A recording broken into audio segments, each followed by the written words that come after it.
Ceche îl critică pe domnul Bolojan, deși au lucrat împreună.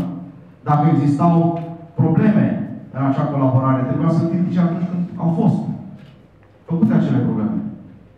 Domnul Groza a aruncat într-o luptă în care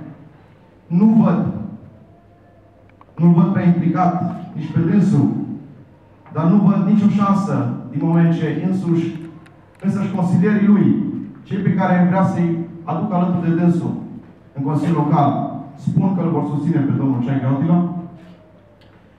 Domnul Petru Filip, culmea, a trecut de la PDL, partidul care teoretic era plin de corupți, a trecut la PSD, la USL, adică să-l susțină pe domnul primar Ilie Bolojan, după ce, repet, în 2008, Ilie Bolojan zicea, voi face curatul cu Petru Filip.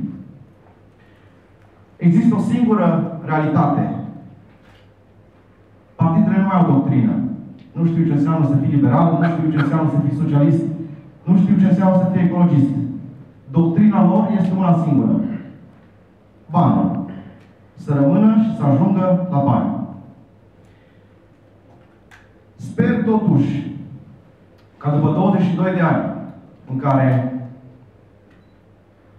au fost la putere toate partidele politice și toți oamenii care au fost scoși în față nu au încetat să dezamăgească electoratul, după 22 de ani oamenii să nu se mai lasă înșelați. Nu vă supărați. Dacă în continuare cineva merge cu aceleași partide, își merge soarta. Eu nu am cum să vă propun, împreună cu echipa care a reușit să o strâng în jurul meu, nu am cum să vă propun soluții miraculoase pentru Oradea. Nu există soluții miraculoase care să schimbe mentalitatea ori traiul de pe o zi pe alta. Există, în schimb, pași mărunți către o direcție corectă. Și acești pași mărunți înseamnă ceea ce noi dorim să facem. Dorim să dăm libertatea oamenilor de a decide pentru viitorul lor. Dacă vor energie geotermală, lasă-i să aibă energie geotermală. Dacă vor un alt contract, nu cu firma RER, să fie o altă firmă, dacă vor concurență, lasă-i să aibă concurență. Vrem să redăm Oradea orădenilor. Acesta a fost mesajul pe care a fost construită întreaga broșură. Vrem să arătăm că Oradea nu este moșia politicienilor, celor care merg în Consiliul Local pentru a-și apăra interesele. Și Oradea este a orădenilor. De aceea, alături de mine, îi avem pe președintele asociației, președintele Federației Studenților din Universitatea Oradea, oameni care cunosc fiecare problemele din zonele în care și-au desfășurat activitatea. Raul, colegul meu, va candida la funcția de președinte al Consiliului Județean. Și va fi pe lista Consiliului Județean dacă reușim să mișcăm cât de multe voturi. Ne trebuie cam 6.000 de voturi ca să avem și 2 consilieri județeni.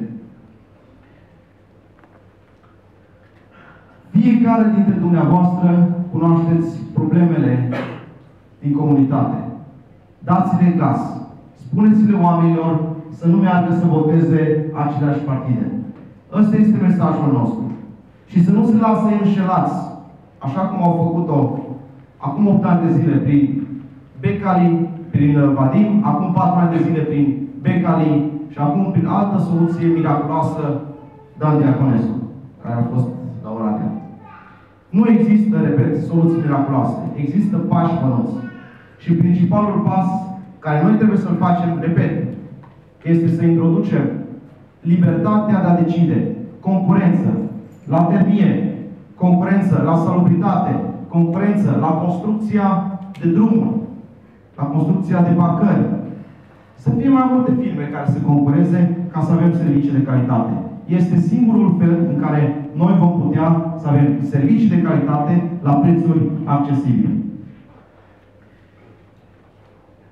Voi vrea să dau cuvântul și colegului meu, Raul Dereșchei, după care, sigur, fiecare dintre dumneavoastră presupun că ați venit cu câteva dintre probleme pe care vreți să le aduceți în Consiliul Local Oradea.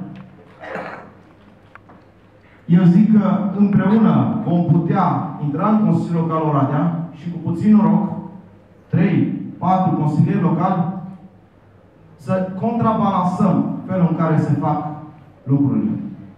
Să nu fie oameni în Consiliul Local care să fie, cum zicea domnul Vlad, niște roboței, niște aplaudaci, niște mașini de vot a celui care câștigă primăria.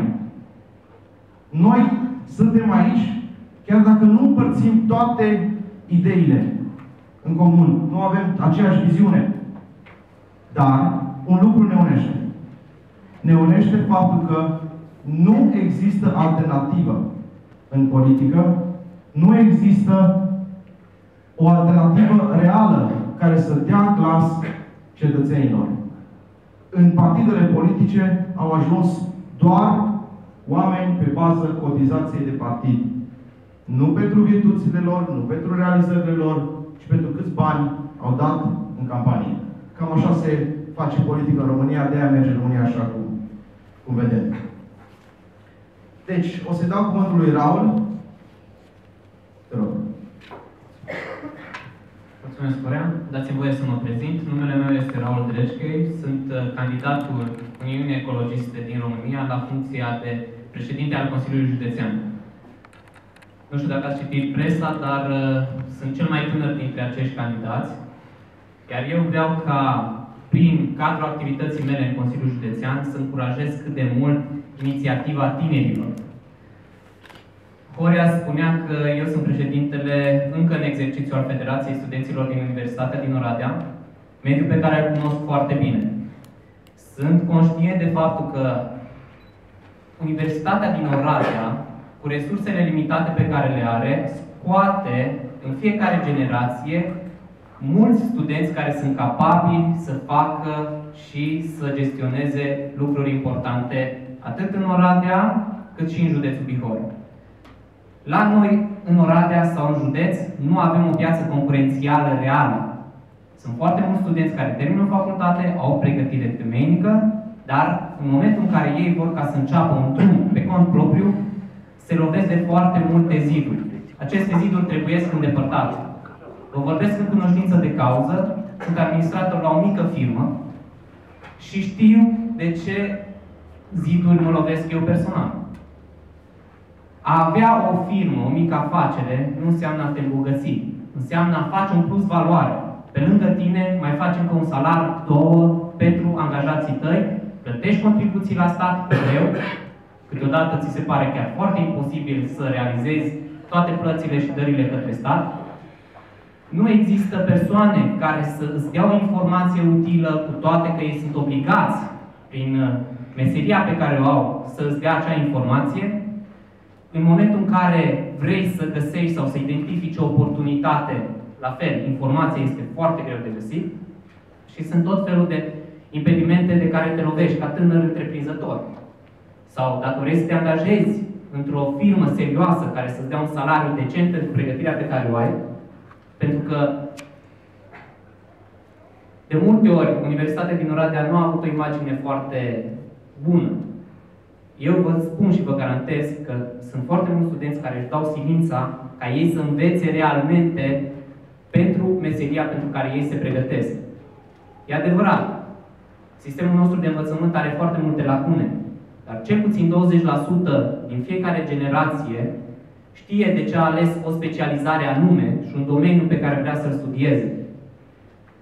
În ultima vreme, acest procentaj a început să crească, încet, încet. De ce să meargă tinerii pregătiți la Oradea, originari din Oradea, să lucreze în alte județe, cum ar fi Cluj, cel puțin din generațiile apropiate mie, absolvenți de științe economice, de relații internaționale, de drept, lucrează în Cluj. De ce?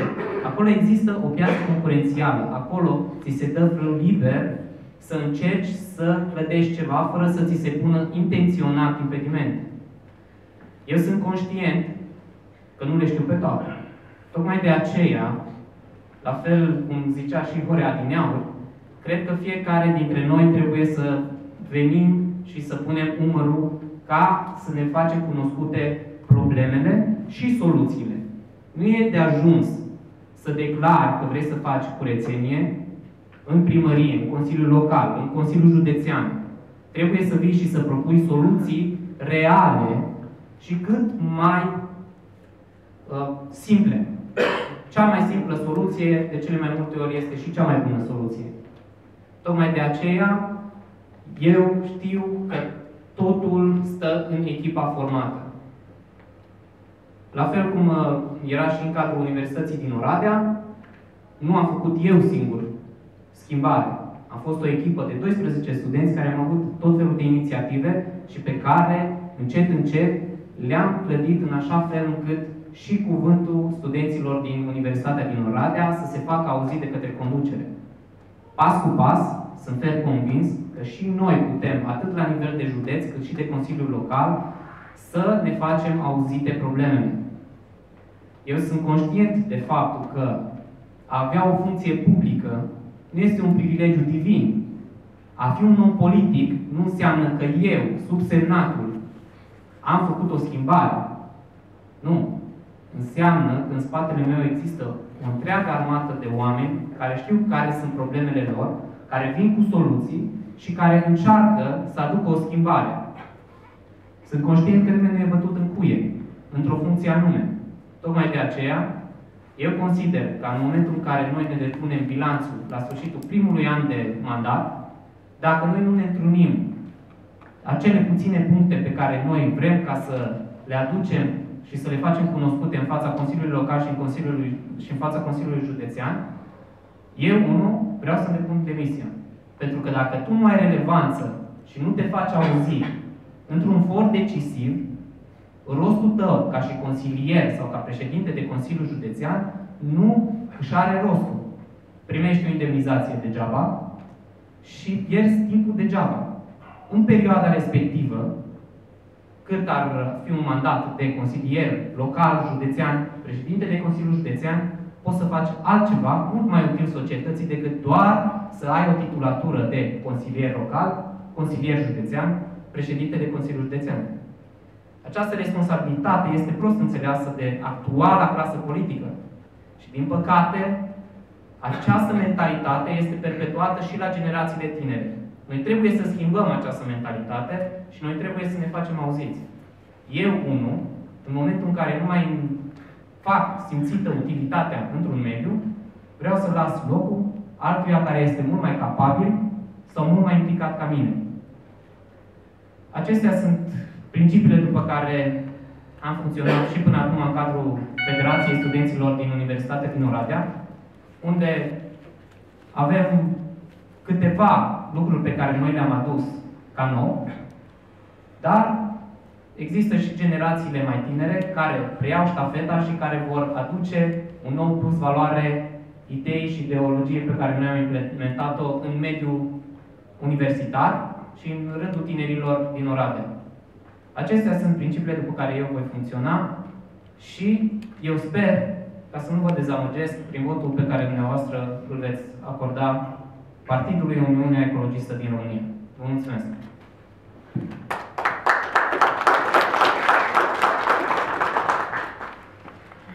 Înainte de a da cuvântul celor care au pus în mișcare această formațiune, vreau să transmiteți un mesaj tuturor celor cu care vă veți întâlni. Va fi în Consiliul Local, pentru prima oară, respectiv Consiliul Județean, pentru prima oară, că oameni vor intra cu demisia scrisă și dată pe mâna cetățeanului. Este prea mult timp de când fiecare politician vine și minte cu nonșalanță în fiecare campanie și după care nu se vede nimic. A luat votul și merge mai departe. Și ridică mâna sus. Este prea mult timp de când oamenii au fost mințiți. Așa cum a spus și Raul, voi face și eu. În această campanie electorală vom împărți demisiile noastre. dacă nu ne vom ține de promisiunile din campania electorală. Trebuie o responsabilizare a oamenilor care intră în politică. Iar dacă, să zicem că unii oameni sunt dezamăgiți de minciună și nu mai vin la vot, se datorează exact acelor oameni, acelor politicieni care au mințit. Iar noi nu vrem să aducem acest lucru în politica omenească. De aceea, repet, dacă nu ne vom ține de treabă, și eu, și Raul, și presupun că la fel și colegii vor face exact la fel. Pentru că trebuie să înceteze ipocrizia. Cum poate veni în fața electoratului de la dumneavoastră, de aici, din Ioșia, sau de oriunde din oraș,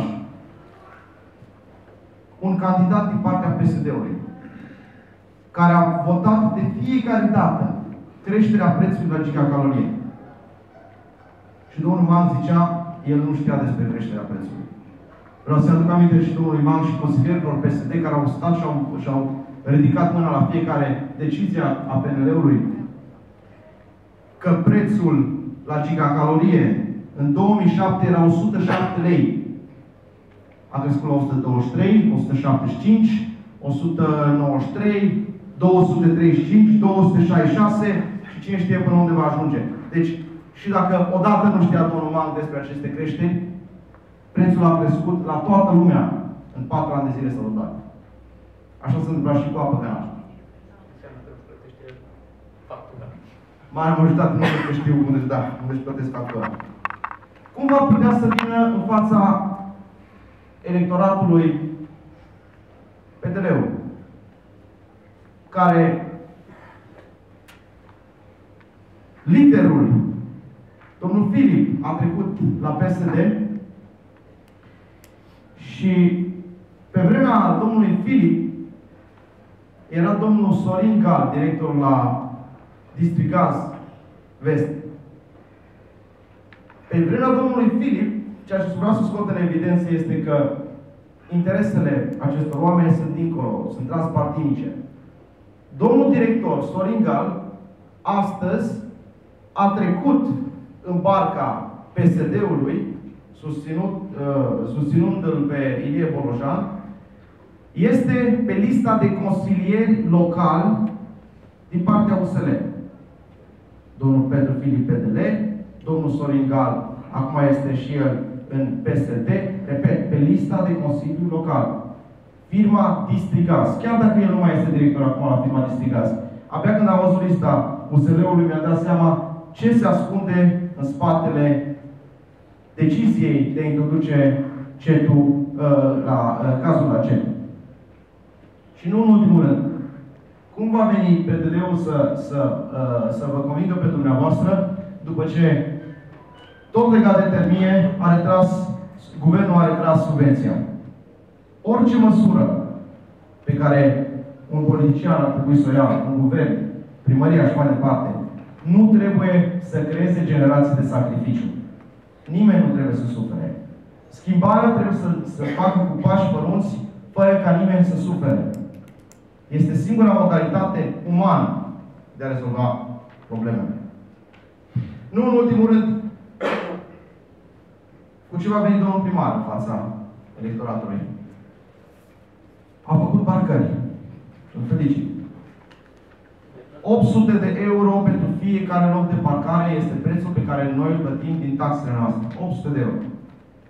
Cu ce va veni în fața electoratului? Cu promisiunea că va face un CET nou.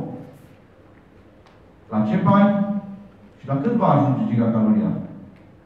Și de ce interesul atât de mare pentru gaz? Cu ce va veni? Da, am făcut și lucruri bune. Am făcut 2 poduri, am făcut câteva străzi.